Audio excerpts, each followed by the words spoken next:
அந்த அக்யூஸ்டு வந்து police station உள்ளேயே உன்னை வெட்டிடுவேன், உன்னை கொன்னுருவேன், உன் குடும்பத்தை வாழ விட மாட்டேன், உன்னை கண்டந்துண்டமாக வெட்டுவேன், உன்னை 32 துண்டுகளாக வெட்டுவேன் ஸ்டேஷனுக்குள்ளேயே நின்று மிரட்டுறான். இந்த ஸ்டேட்மெண்ட்டு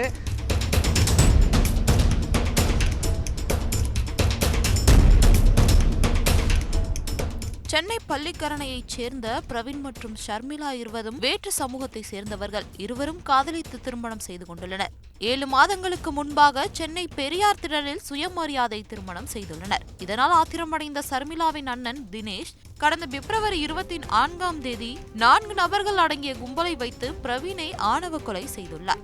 பிரவீன் மனைவி ஷர்மிளா தற்பொழுது தூக்கிட்டு தற்கொலை செய்து கொண்டார். ஆணவ கொலை செய்யப்பட்ட கணவன் காவல்துறை சரியாக நடவடிக்கை எடுக்காததால் மன உளைச்சலில் தற்கொலை செய்து கொண்ட சம்பவம் பெரும் அதிர்ச்சியை ஏற்படுத்தியுள்ளது.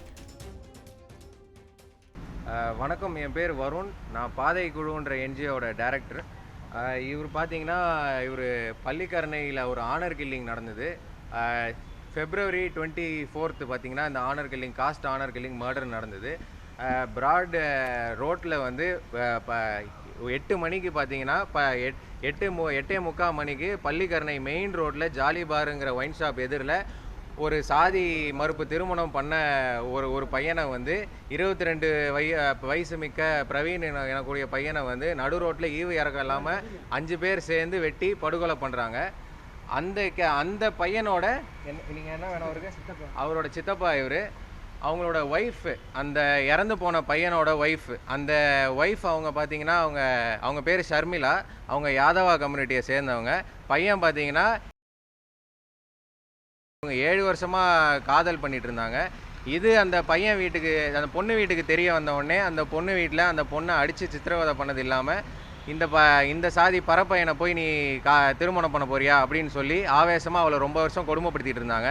இதன் தொடர்ச்சியாக பார்த்தீங்கன்னா 2023 10ஆம் மாதம் பார்த்தீங்கன்னா அவங்க வந்து பெரியார் திடலில் போயிட்டு சாதி மறுப்பு திருமணம் பண்ணிவிட்டு ரெஜிஸ்டர் பண்ணுறாங்க மேரேஜை.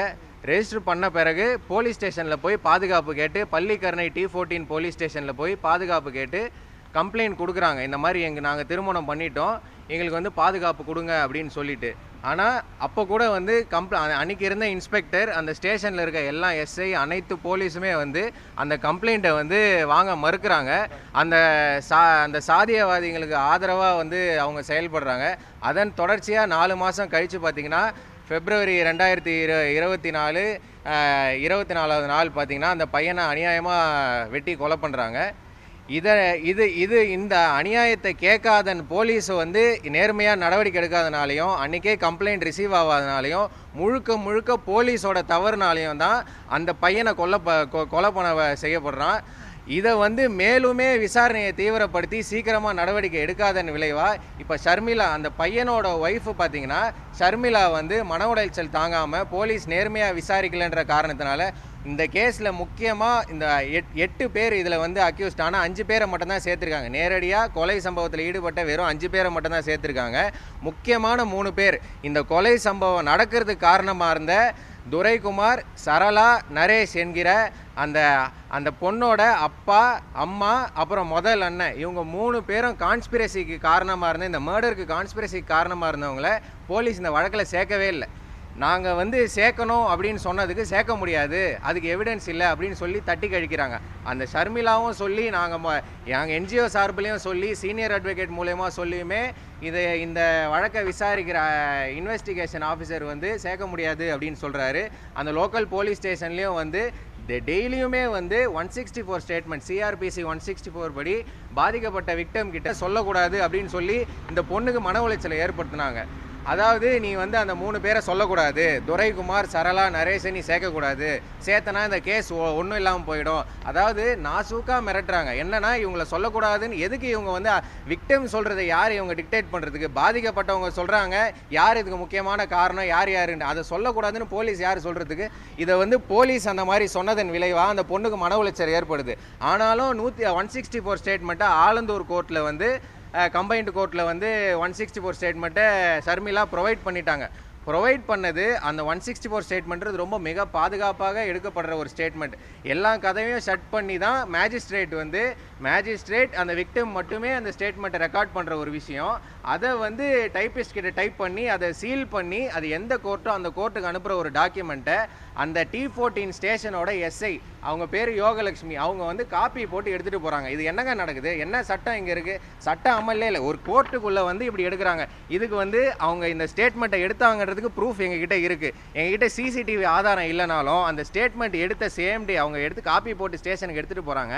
அதை ஷர்மிளா கிட்டேயும் சரி, அந்த விக்டிம் ஃபேமிலி கிட்டேயும் சரி, இதை ஷர்மிளா கேட்குறாங்க, எங்களுக்கும் ஒரு காப்பி கொடுங்க அப்படின்னு கேட்குறாங்க. SC/ST ஆக்ட் படி விக்டிமோட right, every copy should be serve to the victim. Any copy, any court copies or any copies from the police station. Bail accused file பண்ணாலும் கொடுக்கணும், எந்த காப்பியாக இருந்தாலும் கொடுக்கணும், கோர்ட்டில் எடுக்கிற ஸ்டேட்மெண்ட் காப்பி கொடுக்கணும், இதெல்லாம் சட்டத்தில் சொல்லுது. இதை வந்து விக்டிமுக்கு கொடுக்காம போலீஸுக்கு அங்கே வந்து லோக்கல் ஸ்டாண்டே கிடையாது. அவங்க வந்து அதை காப்பி போட்டு எடுத்துகிட்டு போகிறாங்க. அது ஏன்னு கேட்டால், இல்லை அது எங்களுக்கு மட்டும்தான், நாங்கள் மட்டும்தான் உங்களுக்கு கொடுக்க முடியாதுன்னு சொல்லி ஃபேமிலி கிட்ட சொல்லி அவங்க எடுத்துகிட்டு போகிறாங்க.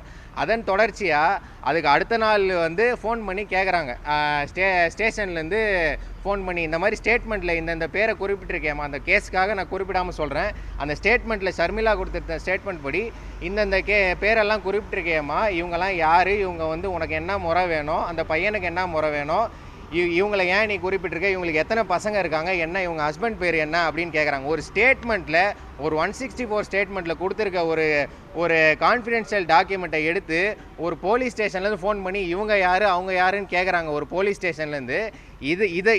இதன் தொடர்ச்சியாக வந்து அந்த பொண்ணுக்கு பயங்கரமான மன உளைச்சல் ஏற்படுது, ஒரு பயம் ஏற்படுது. என்னடா போலீஸ் ஃபோன் பண்ணி என்கிட்ட ஃபோன் பண்ணி கேட்குறாங்க, அண்ணா என்னண்ணா இப்படிலாம் பேசுகிறாங்க, பயமாக இருக்குது அப்படின்னு. நம்ம அவங்களுக்கு ஆறுதல் சொல்லி, அதெல்லாம் ஒன்றும் இல்லைம்மா, நம்ம பார்த்துக்கலாம், கோர்ட்டில் எல்லாமே பார்த்துக்கலான்னு சொல்லி அவங்களுக்கு டெய்லி கவுன்சிலிங் கொடுத்து அவங்களுக்கு எல்லாமே கொடுத்து சப்போர்ட் பண்ணி வச்சுருந்தா, அதன் தொடர்ச்சியாக அக்யூஸ்ட் வந்து பார்த்திங்கன்னா பெயில் போடுறான்.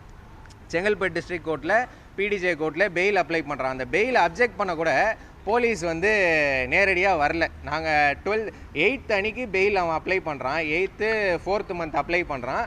அக்யூஸ்டு அதை போடும் போது அதை அப்போஸ் பண்ணுறதுக்கு போலீஸ் வந்து 12ஆம் தேதி டேட் போடுறாங்க, அப்பியரன்ஸ் மெமோ போடுறாங்க. அதுக்கு வந்து அப்பியர் ஆகிறதுக்கு போலீஸ் கூட வரல. இதை பார்த்துட்டு அந்த ஃபேமிலியும் சரி, நேரடியான அந்த ஒய்ஃபும் சரி பயங்கரமாக ஷாக் ஆகிறாங்க. எங்களுக்கே பயங்கர ஷாக். என்னடா ஒரு அக்யூஸ்ட் போய் பெயில் போடுறான், இதை வந்து எதிர்க்க போலீஸ் தரப்புலையும் வரல, அரசு தரப்புலையும் வரல அப்படின்னு சொல்லிட்டு எங்களுக்கு பயங்கர ஷாக். அப்போவே அந்த பொண்ணு பயங்கரமாக மனசு விட்டு போச்சு. ஆனாலும் தைரியம் சொல்லி கவலைப்படாதம்மா, நம்ம இது வந்து இன்டர்வியூன் பண்ணி உங்களுக்காக நம்ம வந்து ஸ்பெஷல் பப்ளிக் ப்ராசிக்யூட்டர் ஒருத்தர் அப்பாயிண்ட் பண்ண போகிறோம். ஏன்னா நேர்மையாக வந்து கவர்மெண்ட் இதை விசாரிக்க மாட்டேங்குது. அதாவது முழுக்க அந்த பிரவீன்ன்ற பையன் ஆணவ கொலை செய்யப்பட்டதுக்கு காரணமும் இந்த போலீஸ் தான். இன்னைக்கு ஷர்மிளா வந்து இந்த நிலைமையில இருந்து அவங்க வந்து இறக்கிறதுக்கு காரணமாக இருந்ததும் போலீஸ் தான். ஏன்னா போலீஸ் ஆரம்பத்துலேருந்தே இதை நடவடிக்கை எடுக்கிறதா வந்து அவங்களுக்கு விருப்பமே இல்லை. ரெண்டாவது நடவடிக்கை எடுக்குன்னு சொன்னால் ப்ராப்பர் ரெஸ்பான்ஸ் இல்லை, எடுக்கவும் மாட்டேன்றாங்க. அதனால் இதை வந்து நார்மல் தமிழ்நாடு போலீஸ் விசாரிச்சா இதை நேர்மையாக விசாரிக்காது. எய்தர் CBCIDக்கோ இல்லை வேறு துறைக்கோ இல்லை சிபிஐக்கு ஜூரிஸ்டிக்ஷன் இல்லைனா கூட சிபிஐக்கோ எதுக்கோ ஒன்று மாற்றி இது நேர்மையாக விசாரிக்கணும்னு கேட்டுக்கொள்கிறோம். 10ஆம் மாதம் ஆஃப்டர் மேரேஜ் அவங்க வந்துட்டு போய் போலீஸ் ஸ்டேஷனில் சொல்லும் போது அப்போது இருந்த இன்ஸ்பெக்டர்னு நினைக்கிறேன், அவர் பேர் ஆல்பின் ராஜ்னு ஒருத்தர் இருந்தார். அவரு அப்புறம் அங்கே இருந்த SI எல்லாருமே வந்து அந்த கம்ப்ளைண்ட்டை வாங்க மறுக்கிறாங்க. அந்த அக்யூஸ்டு வந்து போலீஸ் ஸ்டேஷன் உள்ளேயே உன்னை வெட்டிடுவேன், உன்னை கொன்னுருவேன், உன் குடும்பத்தை வாழ விட மாட்டேன், உன்னை கண்டந்துண்டமாக வெட்டுவேன், உன்னை 32 துண்டுகளாக வெட்டுவேன், ஸ்டேஷனுக்குள்ளேயே நின்று மிரட்டுறான். இந்த ஸ்டேட்மெண்ட்டு சம்மந்தமாக வந்து எல்லாமே வந்து கம்ப்ளைண்ட், இது நடந்தது சம்மந்தமாக கம்ப்ளைண்ட்டில் எல்லாமே மென்ஷன் பண்ணி நாங்கள் எழுதியிருக்கோம். ஆனால் எந்த நடவடிக்கையும் இல்லை. ஸ்டேஷனுக்குள்ளேயே வந்து உன்னை கொலை பண்ணிடுவேன் அப்படின்னு வந்து அந்த அக்யூஸ்ட் குடும்பத்தார் வந்து அவங்க மொத்தமாக மிரட்டும் போது அந்த அப்பா, அம்மா, 2 அண்ணனுங்க, இவங்க 4 பேருமே வந்து போலீஸ் ஸ்டேஷனுக்குள்ளேயே போலீஸ் எதிரிலே மிரட்டுறாங்க, உன்னை கொன்னுருவேன். அப்போயே வந்து நடவடிக்கை எடுக்காமல் நாங்கள் பார்த்துக்கிறோன்னு சொல்லி பஞ்சாயத்து பண்ணி போலீஸ் அனுப்புகிறாங்க. இது போலீஸ் ஸ்டேஷனாக பஞ்சாயத்து மையமாக எனக்கு தெரியல. ஆனால் வந்து இது முழுக்க போலீஸ் இதுக்கு ரொம்ப முக்கியமான காரணம். இது எல்லாருமே வந்து இது வந்து தமிழ்நாடு போலீஸ்கிட்டேருந்து இதை யாருமே எதிர்பார்க்கல. இந்த அளவுக்கு ஒரு மோசமாக நடந்த விளைவு தான் தொடர்ச்சியாக இப்படி போயிட்டு இருக்கு. எத்தனை இதே மாதிரி போவோம்னு தெரியல. செய்திகளை உடனுக்குடன் தெரிந்து கொள்ள உடனே சப்ஸ்கிரைப் பண்ணுங்க.